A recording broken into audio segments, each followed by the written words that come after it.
सदगुरु कबीर साहब के जीवन और दर्शन के विषय में कुछ चर्चा। सदगुरु कबीर साहब का विशाल व्यक्तित्व है। उसके विशाल व्यक्तित्व को लेकर डॉक्टर संपूर्णानंद ने कहा है कि जैसे हीरे के अनेक पहल होते हैं और वो अपने आप में संपूर्ण और ज्योतिर्मय होता है, ठीक ऐसे ही कबीर साहब के जीवन के अनेक पहल हैं और वो अपने आप में संपूर्ण और ज्योतिर्मय है। कबीर साहब को जिस एंगल से आप देखना चाहें, जिस तरफ से देखना चाहें, पूर्ण नज़र आते हैं। संतों की दृष्टि से वो महासंत हैं, संत शिरोमणि हैं। कवियों की दृष्टि से महाकवि हैं। ज्ञानियों की दृष्टि से महाज्ञानी हैं। योगियों की दृष्टि से महायोगी हैं। समाज सुधारकों की दृष्टि से महासमाज सुधारक हैं। व्यंगकारों की दृष्टि से महाव्यंगकार हैं। सब अपने अपने ढंग से देखते हैं।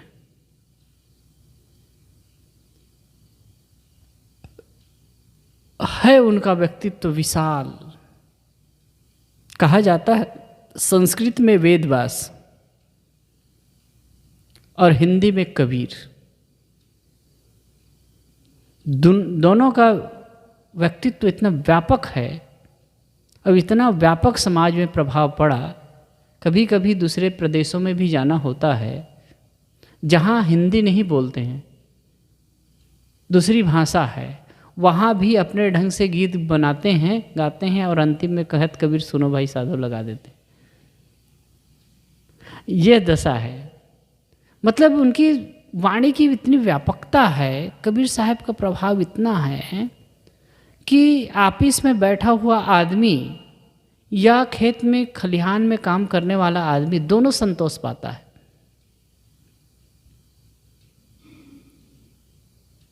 कबीर साहब जिस समय थे, आज से 600 वर्ष पूर्व, उस समय उन्होंने समाज को झकझोरा। समाज में अंधविश्वास, पाखंड, कुरीति थी, उसको झाड़ बाहर किया और स्वस्थ समाज की रचना का प्रयास किया। उन्होंने धर्म, समाज, स्वस्थ समाज की रचना के लिए प्रयास किया। धर्म के शाश्वत स्वरूप को बताया। जीवन जीने की कला बताई। जीवन में संतोष की प्राप्ति कैसे हो, इसकी चर्चा की। और धर्म के नाम पर, ईश्वर के नाम पर, मत मजहब के नाम पर जो लोग आपस में लड़ते थे, झगड़ते थे, उनको भी साफ शब्दों में फटकारा, कहा और वास्तविक धर्म का परिचय दिया। आज के परिप्रेक्ष्य में देखा जाए, समझा जाए तो कबीर साहब ने जो उस समय बात कही, आज भी वो प्रासंगिक है, आज भी वो लागू पड़ती है।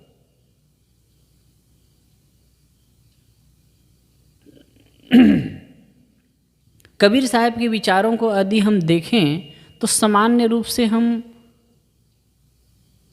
3-4 भागों में मुख्य रूप से बांट सकते हैं। पहली बात है, कबीर साहब मानव को मानवता की दृष्टि से देखते हैं। जन्म से ना कोई मनुष्य महान है और ना कोई नीच है, ना कोई ऊंच है ना कोई नीच है, ना कोई छूत है ना कोई अछूत है। जन्म से कोई महान नहीं होता, कर्म से मनुष्य महान होता है। कहा भी है, एक है त्वचा हाड़ मलमूत्रा, एक रुधिर एक गूदा, एक बूंद से सृष्टि रची है को ब्राह्मण को शूद्रा।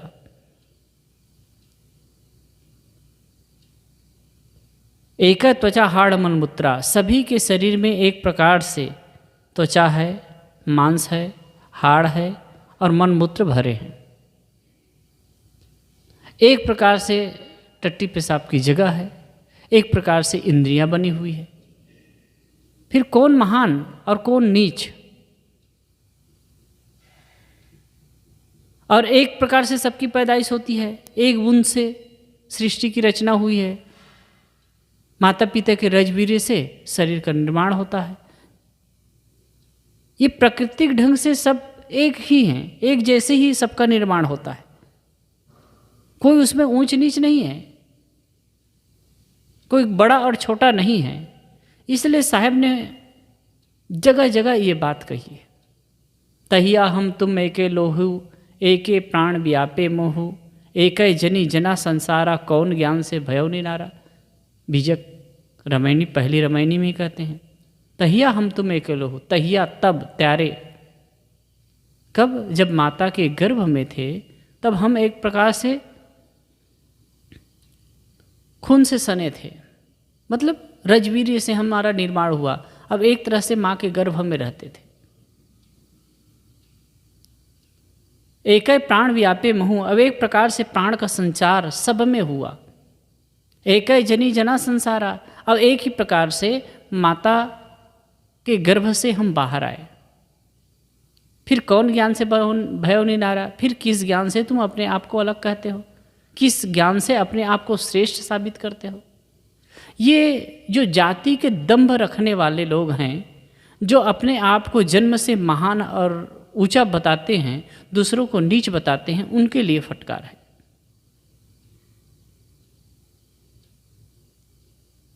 मनुष्य कर्म से महान होता है, जन्म से नहीं। इसीलिए कबीर साहब की अपील है कि किसी को भी जाति के आधार पर तुच्छ मत गिनो और न ही अपने को उच्च मान करके अहंकार करो। अब तो बहुत ये जातिवाद शिथिल हो गया है, लेकिन कहीं कहीं अब भी इसकी गंध आती है, और ख़ास करके यूपी वगैरह में, यूपी बिहार में और कोई कोई जगह में पता चलता है। एक बार तो हम लोग गए थे बुक पोस्ट करने के लिए।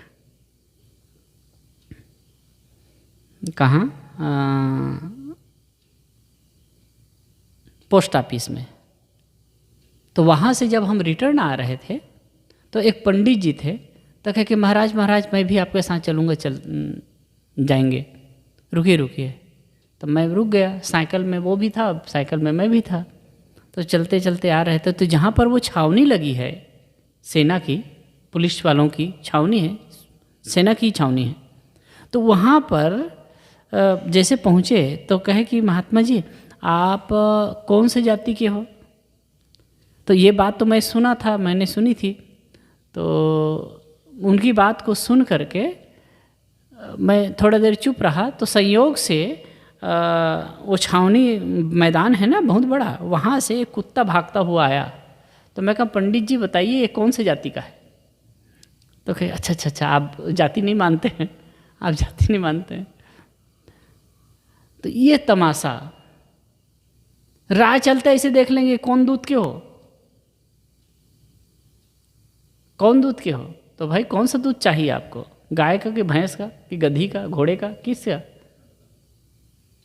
एक जगह तो ऐसे हुआ तो कहे भाई आपने बेटी भी आना है क्या हमसे, जो आप जाति पूछते हो। तो ये भयंकर रोग लेकिन अब शिथिल हो गया है। सीधी बात साहब कहते हैं, मनुष्य जन्म से समान है, सबकी पैदाइश एक जैसे होती है, सबके शरीर में एक जैसे तत्व लगे हुए हैं और सभी के अंदर चेतन ब्रह्म बैठा हुआ है।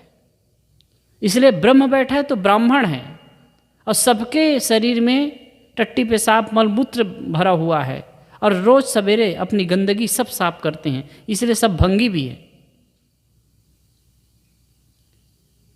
इसलिए किसी को जन्म से महान और छूत कहने की आवश्यकता नहीं है, कर्म से मनुष्य की महानता है। दूसरी बात कबीर साहब की, कर्म की विशेषता है। कबीर साहब ने कहा कर्म करिए। जो उपनिषदों के ऋषि ने जो कहा है, कर्म कुर्वन्ने कर्माणि जिजि विशेषतम समा, एवं तयि नान्यथो तो अस्ति न कर्म लिप्यते नरे। हे मनुष्य, तुम्हारे पास में कर्म करने के अलावा और कोई दूसरा रास्ता नहीं है। कर्म करते हुए 100 वर्ष जीने की इच्छा रखो, ये बात आई। इसके अलावा तुम्हारे पास कोई दूसरा रास्ता नहीं है। और यही बात कबीर साहब कहते हैं, कर्म करते चलो।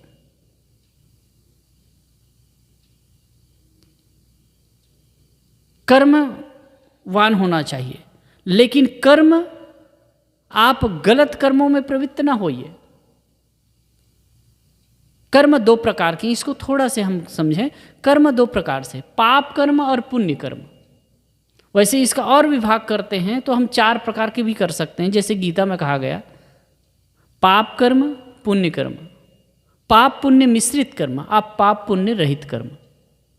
पाप कर्म ऐसे कर्म जिन कर्मों को करने से चित्त अशांत होता है और उसके बाद करने से चित्त अशांत होता है, बाद में पीड़ा होती है और दूसरे लोगों को भी परेशानी होती है, वो पाप कर्म है। और ऐसे कर्म जिसको करने के पहले भी मन अच्छा रहता है, करने के समय अच्छा रहता है और करने के बाद भी मन में प्रसन्नता और शीतलता रहती है, ऐसे कर्म पुण्य कर्म है। अब इसके लिए ये नहीं बताया जा सकता कि ये भाई ये पाप है, ये पुण्य है, बताने की आवश्यकता नहीं। आदमी खुद समझ सकता है। ये आपका हृदय है ना, आपका मन है ना, आपका मन कांटा बताते जाएगा। जिन कर्मों को करने के पहले मन में डर का भाव होता है, करते समय विचलन का भाव होता है और करने के बाद भी मन में ग्लानि होती है, ऐसे कर्म हैं पाप कर्म। और ऐसे कर्म जिन कर्मों को करने के पहले मन में अच्छा महसूस होता है, करते समय भी अच्छा लगता है और करने के पश्चात भी प्रसन्नता का अनुभव होता है और दूसरे लोग भी अच्छा अनुभव करते हैं, वह है पुण्य कर्म। पाप पुण्य मिश्रित कर्म ऐसे कर्म हैं, कुछ लोगों के लिए तो अच्छा होता है, कुछ के बुरा होता है। आवेग में आकर के कर्म करते हैं, जैसे कि कहीं भाई अमीरों को लूटे और गरीबों में बांटे, तो पाप पुण्य मिश्रित कर्म हो गया। कभी कभी होता है कि हम भावनावश होकर के किसी के स्वार्थ का काम तो करते हैं, किसी को लाभ हो उसका काम करते हैं और किसी की हानि कर देते हैं, ये पाप पुण्य मिश्रित कर्म है। और तीसरा है पाप पुण्य रहित कर्म। ऐसे कर्म जो निष्काम भाव पूर्वक किया जाता है, उसके पीछे कोई कामना नहीं छिपी रहती है, वो निष्काम कर्म है, पाप पुण्य रहित कर्म है। वो कर्म करता चला जाता है, ये बहुत उच्च ग्रेड की अवस्था है। तो कबीर साहब कहते हैं जीवन में कुछ भी करते हो, जीवन में कुछ भी करते हो, वो परिणाम जीवन में आता है। तो कर्म अच्छा हो, होश पूर्वक हो, सजगता पूर्वक हो। हमको कोई बांधता नहीं है, हमको कोई दुख नहीं देता है। कबीर साहब यही कहते हैं, यदि तुम्हारा कर्म अच्छा है, यदि तुम्हारी सोच अच्छी है, तुम्हारे कर्म अच्छे हैं, तो किसी ईश्वर परमात्मा की आवश्यकता नहीं। अब यदि ये सही नहीं है तो फिर चाहे आप कहीं भी भटकिए, दुख से मुक्त भी नहीं हो सकते। कहा जाता है ना कि तुम्हारा कर्म अच्छा है तो लाख शैतान मिलकर तुम्हें दुख नहीं दे सकते, और यदि तुम्हारा कर्म बुरा है तो लाख ईश्वर मिलकर के तुम्हें सुख नहीं दे सकते। इस बात को गांठ में मानना चाहिए। कबीर साहब का यही उद्घोष है, आप अपने जीवन को सुधारो। कबीर साहब का उपदेश है, कबीर साहब की जो वाणी है, उसमें कोई ईश्वर परमात्मा की बात नहीं है, कोई कथा कहानी नहीं है, कोई किसी महापुरुष को ईश्वर या अवतार मान करके उसके लिए कलम नहीं तोड़ दिए हैं कबीर साहब। सहज रूप से मानवता की बात किए हैं, मानव जीवन की बात किए हैं, जीना कैसे है, जीवन में सुख कैसे हो, इसकी बात की है। 2 तरह से, जैसे कि एक महात्मा बुद्ध हुए हैं, महात्मा बुद्ध ने ईश्वर परमात्मा स्वर्ग नरक ये सब की कोई विशेष चर्चा ही नहीं है। वो जीवन कैसे जीना है, जीवन में दुख मुक्ति कैसे हो, इसकी चर्चा वो करते हैं। ठीक ऐसे ही कबीर साहब, जीवन में सुख कैसे हो, हमारे जीवन में प्रसन्नता का अनुभव कैसे हो, हम इस जीवन को सफल कैसे बनाएं, इस पर ही जोर है। तो ये दो बातें बहुत महत्वपूर्ण, इसलिए साहब कहते हैं कर्म करो, लेकिन अच्छा कर्म करो। अब बुरा कर्म करोगे, गलत कर्म करोगे तो परिणाम से बच नहीं सकते। जिन देवी देवता का नाम लेकर के, जिन ईश्वर परमात्मा के जो भावना करते हो, उनको नाम लेकर के, उनकी पूजा आराधना करके तुम बुरे कर्मों के फल से बचना चाहते हो, कहते हैं कि जिन वो स्वयं अपने जीवन के कर्मों को काट ना सके। आपन कर्म न मेटो जाई, कर्म का लिखा मिटे दो कैसे, जो यू कोटि सुराई। अब बड़े बड़े नामों को गिना देते हैं। तो दूसरी बात यह है कि अपना जो कर्म है, अपना जो जीवन है, अच्छा बनाओ, अच्छा कर्म करो, क्योंकि कर्म का परिणाम जीवन में आता है और कोई सुख दुख देने वाला नहीं है। हम अपने जीवन में अपने कर्मों से सुख दुख भोगते हैं। अब कर्म का मतलब ये भी नहीं है कि आपको हाथ से कर रहे हैं वही कर्म है, आप सोचते हैं वह भी कर्म है, आप बोलते हैं वह भी कर्म है। इच्छा और भावना पूर्वक हम जो कुछ भी करते हैं, बड़ा महत्वपूर्ण है, इच्छा और भावना पूर्वक जो कुछ भी हम करते हैं वो कर्म है। इसमें दो चीज़ समझना होगा, क्रिया और कर्म। क्रिया स्वाभाविक रूप से होता है, दो नेचुरल रूप से, जैसे पलकों का गिरना, धड़कनों का चलना, श्वास का चलना, ब्लड का सर्कुलेशन होना, एक क्रिया है, कर्म नहीं है। सहज रूप से आप व्यवहार करते हैं, वो भी वो कर्म में नहीं आएगा, क्रिया ही है। लेकिन जिन कर्मों में आपकी भावना प्रवृत्त होती है, भावना पूर्वक जिन कर्मों को करते हैं, जिस काम को आप भावना पूर्वक करते हैं, वो कर्म की श्रेणी में आ गया। फिर उसका दो कैटेगरी हो जाए, उसकी दो कैटेगरी हो, अच्छे या बुरे, और उसी का हम 4 विभाग कर दिए। या तो आप भावना अच्छे भावना पूर्वक करेंगे, या तो बुरी भावना पूर्वक करेंगे। और जब सहज हो, निष्काम हो जाते हैं, तो कर्म के बंधन से ऊपर हो जाते हैं। तो ये दो तरह से प्रायः प्रवृत्ति होती है। तो साहब कहते हैं कि कर्म को अच्छा कर लीजिए, जीवन अच्छा हो जाएगा।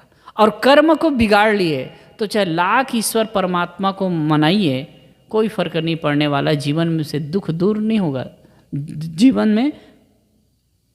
जीवन से दुख विदा नहीं हो सकता। फिर दूसरी बात, और उसके बाद में तीसरी बात है, कबीर साहब कहते हैं कि तुम्हारा प्राप्तव्य कोई बाहर नहीं है, तुम्हारी अंतर चेतना है,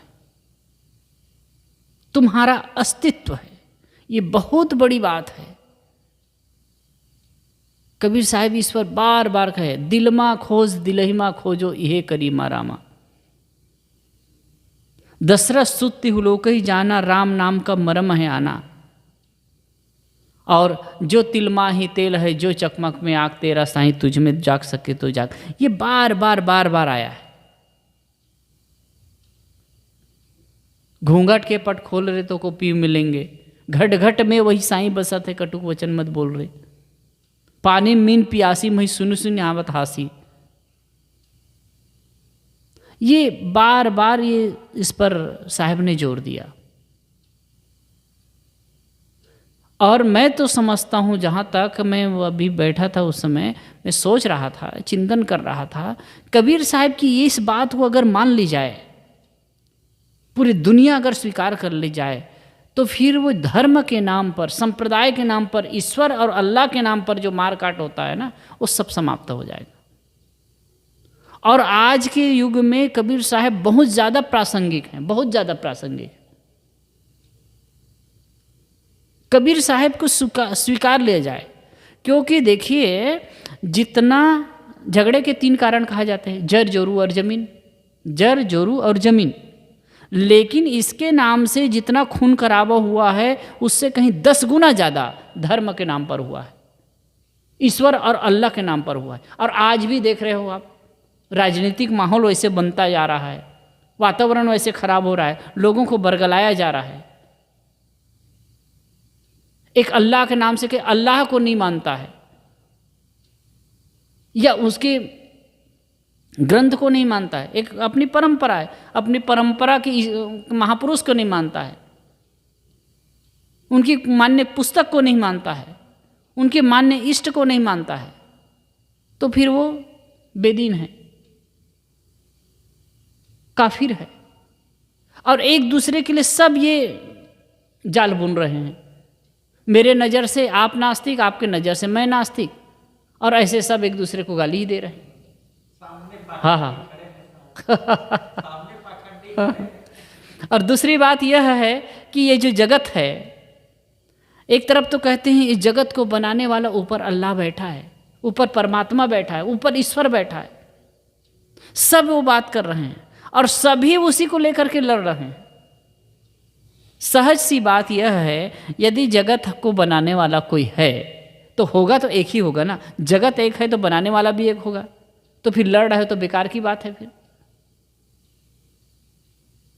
अब ये सब भावना की बात। कबीर साहब कहते हैं तुम्हारा प्राप्तव्य कहीं बाहर नहीं है, तुम्हारा प्राप्तव्य घट घट में है। और इस बात को स्वीकार कर लिया जाए कि भगवान है, ईश्वर है, खुदा है, वो सब घट में है, सब घट में विराजमान है, तो फिर ये समस्या ही समाप्त हो जाएगी, समस्या ही समाप्त हो जाएगी। और इतिहास गवाह है, जितने भी ईश्वर मानने वाले लोग रहे हैं, संप्रदाय रहे हैं, वही धर्म के नाम से खून कच्चर किए। और जितने भी मत हैं जो ईश्वर नहीं मानने वाले थे, अनिश्वरवादी, वो लोग कभी भी धर्म के नाम से खून खराबा नहीं किए, कभी हिंसा हत्या का सहारा नहीं लिए, वो मानवता को समझे। कबीर साहब की यही बात बड़ी महत्वपूर्ण लगती है। और इस बात को आदमी स्वीकार कर ले तो ये सारा खेल खत्म हो जाएगा, सारा प्रपंच समाप्त हो जाएगा। सबके अंदर जब हम परमात्मा देखने लगे, वैसे भारतीय परंपरा के मूल में ये बात है ही, घट घट में वो तत्व को देखने की बात हुई, कण कण में भगवान। वैसे कहते भी हैं, हिंदू परंपरा वाले कहते हैं कण कण में भगवान है, और मुस्लिम कहते हैं जर्रे जर्रे में खुदा है। सब लोग कहते हैं सब घट में, लेकिन सब घट में है ये कह रहे हैं, कण कण में है ये कह रहे हैं, लेकिन जिससे बैर विरोध करते उसमें नहीं है। अपने मुख की बात को सुने न अपनी कान वाली बात है, खुद कहते हैं उसको नहीं सुन पाते। वह परम तत्व सब में है, ये सच्चाई है, इसको समझना चाहिए। और जिस दिन इस वास्तविकता को समझेंगे, बाहर का जो उलझन है ना, बाहर का जो राग द्वेष है, वो समाप्त हो जाएगा। क्यों हम किससे लड़ें, किससे झगड़ें, क्यों झगड़ें? ये कबीर साहब का महान वाक्य है, महान उद्घोष है। अब इसी चीज की प्रचार प्रसार की आवश्यकता भी है। इस बात को आदमी अगर समझ ले, एक बार गुरुदेव जी कह रहे थे कि रविंद्रनाथ टैगोर के पास में शायद हजारी प्रसाद द्विवेदी जी गए थे, हजारी प्रसाद द्विवेदी जी गए थे, तो उन्होंने एक वाक्य कहा था कि कबीर तो अध्यात्म की सारी बात कह दी है, कबीर तो अध्यात्म की सारी बात कह दी है, अगर उनको समझ ले जाए, जान ले जाए तो पूरा है। मैं भी कई जगह गया हूँ, जैनियों के यहाँ भी कार्यक्रम में, तो अरे कबीर साहब की बातें मत कहिए, वो तो बहुत ऊंचे संत हैं, सब लोग कहते हैं। हाँ, सब लोग कहते हैं कि कबीर तो ऊंचे संत हैं, और वास्तव में उनकी ऊंचाई है ही। मैं कहता हूँ ना, इतनी सी बात को अगर स्वीकार कर ले, यदि मैं स्वीकार कर लूँ, हम स्वीकार कर लें कि सब घट में वो परमात्मा विराजमान है, कण कण में ये भावना की बात है, लेकिन घट घट में वास्तविकता है। हम सबके अंदर ये समझने लगें कि परमात्मा तत्व विराजमान है, तो हम दूसरे के साथ में छल छद्म कैसे कर सकते हैं, दूसरे के साथ हिंसा हत्या का व्यवहार कैसे कर सकते हैं? ये हो रहा है, इसका मतलब है कि हम सही तत्व को नहीं समझ रहे। और अंततः ईश्वर मानने वाले लोग भी यही बातों को कहते ही हैं, दोहराते ही हैं कि सब घट में वो परमात्मा विराजमान है। सियाराम मैं सब जग जानी कर रहा हूँ, प्रणाम जोड़ जुग पानी, कहते हैं ना। और जर्रे जर्रे में खुदा है, ये बात कहते हैं ना। कड़कड़ में भगवान है, बात कहते हैं ना। लेकिन फिर भी क्यों किसी के साथ में गलत व्यवहार होता है, किसी के साथ में मारकाट का व्यवहार होता है, किसी के साथ छल छद्म का व्यवहार होता है, क्यों होता है? फिर केवल कहने भर की बात होती, कहने भर की बात होती। वास्तव में अगर सत्यता को देखा जाए, समझा जाए, तो ये बात है कि सभी के अंदर वह तत्व विराजमान है। जैसे सुख दुख की अनुभूति मुझे होती है, वैसे सबको सुख दुख की अनुभूति होती है। इसलिए कबीर साहब कहते हैं वह परमात्मा तत्व घट घट में निवास करता है, सब जगह है। तो ये तीन बातों में हम देख सकते हैं। मानव को मानवता की दृष्टि से देखें, न तो कोई जन्म से ऊंच है और न नीच है। दूसरी बात, कर्म सिद्धांत को समझें। कर्म सिद्धांत की वास्तविकता को, दृढ़ता को आप समझेंगे, कर्म सिद्धांत को बारीकी से समझेंगे, तो आपका कर्म सुधार हो जाएगा। आप किसी के साथ गलत नहीं करेंगे, क्योंकि जो कुछ भी करेंगे, कबीर कमाई आपने निष्फल कभी न जाए, एक सरल सी साखी। बोया पेड़ बबूल का आम कहाँ थे खाए, जो हम बीज बोएंगे वही तो काटेंगे। तो कर्म सिद्धांत को समझेंगे तो हमसे गलत कर्म नहीं होंगे। और तीसरी बात है अस्तित्व, आत्मसत्ता को कबीर साहिब से बार बार जोड़ देते हैं कि वो जो परमात्मा तत्व है, वह राम है, वह रहीम है, वो कहीं बाहर नहीं है, घट घट में है। ये तीन बिंदुओं को समझ ले आदमी, तीन बिंदुओं को।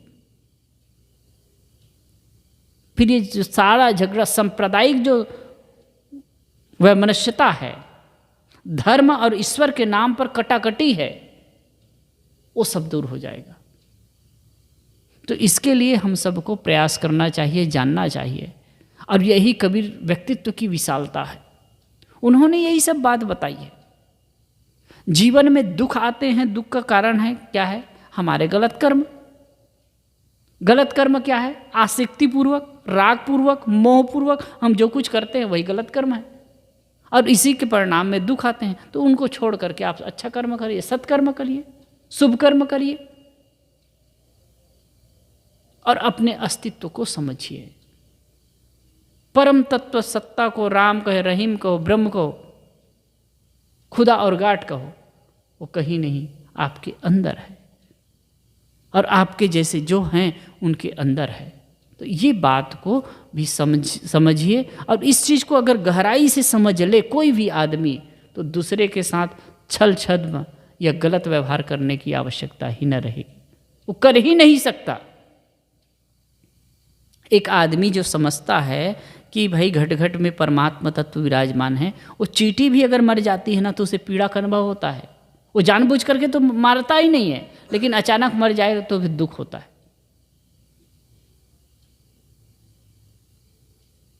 लेकिन अब कुछ लोग कहेंगे कि नहीं भाई, मेरे ईश्वर को मानने वाला ही सही है, मेरे ग्रंथ को मानने वाला ही सही है, और दूसरा को तो मारो काटो कोई फर्क नहीं पड़ता। तब क्या होगा?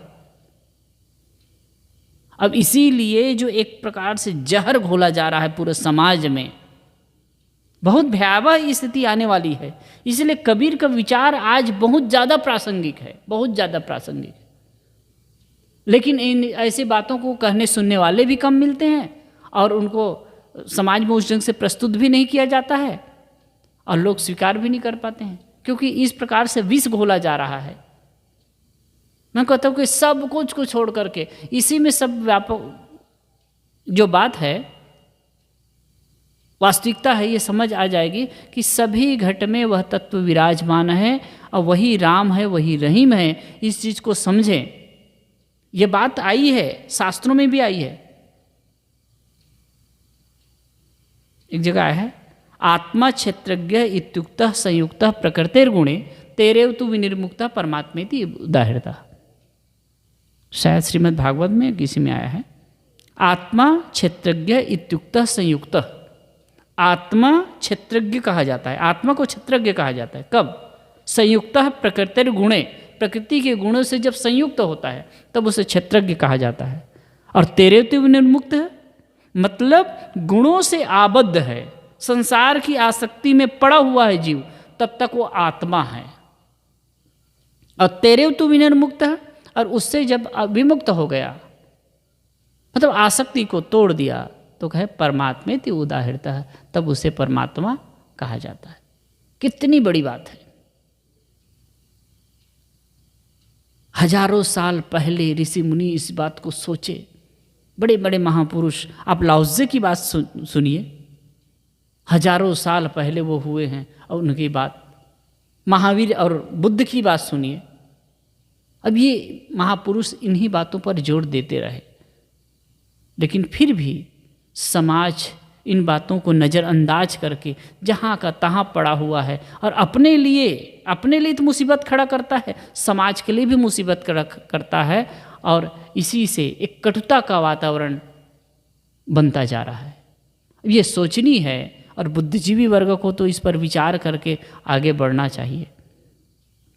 तो हम सदगुरु कबीर के व्यक्तित्व और कर्तृत्व से लाभ लें, समझें, जानें, और उन्होंने जो समाज को दिया है उसको स्वीकार करके हृदयंगम करें, उसके अनुसार जीवन जिए, तो निश्चित है जीवन में प्रसन्नता होगी, सुख होगा, और लोगों को भी इससे लाभ होगा,